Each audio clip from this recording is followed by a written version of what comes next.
Dr. Kori dikabarkan mau cabut laporan, donasi dibatalkan, balikan dengan Willy, ID turun tangan. Kabar terbaru mengenai kasus KDRT yang dilakukan oleh Willy Sulistyo terhadap Dr. Kori kembali bermunculan. Kini beredar kabar Dr. Kori akan mencabut laporan terkait ulah sang suami. Sikap Dr. Kori yang berubah-ubah ini membuat netizen bingung.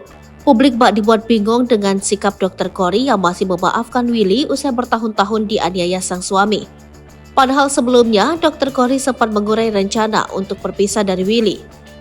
Wanita bernama lengkap Kori Ulfia Ramayanti itu viral sejak 13 November 2023 karena berita kehilangannya. Usut punya usut, Dr. Kori ternyata tak hilang begitu saja. Ibu 3 anak itu sengaja kabur guna menghindari suaminya Willy. Sebelum menghilang, Dr. Kori sempat diancam menggunakan pisau hingga dianiaya karena masalah sepele. Karenanya Dr. Kori pun mendatangi rumah aman P2TP2A Kabupaten Bogor guna meminta suaka. Selama 4 hari merenung, Dr. Kori pun memantapkan hati untuk melaporkan Willy ke polisi. Hingga pada 17 November 2023, Dr. Kori resmi melaporkan Willy ke Polres Bogor.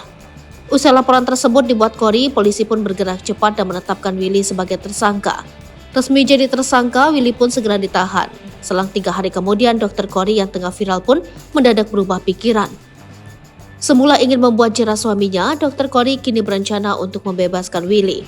Hal tersebut disampaikan Kasat Reskrim Polres Bogor AKP Teguh Kumara. Kendati demikian, rencana tersebut belum direalisasikan Dr. Kori. Pihak kepolisian pun masih menunggu keputusan Dr. Kori. Namun diyakini penyidik akan ada perubahan sikap lagi dari Dr. Kori, sebab pihak Ikatan Dokter Indonesia akan membantu proses hukum yang tengah dijalani Dr. Kori. Saat ini Kori masih tinggal di ruang konseling Polres Bogor bersama ketiga anaknya.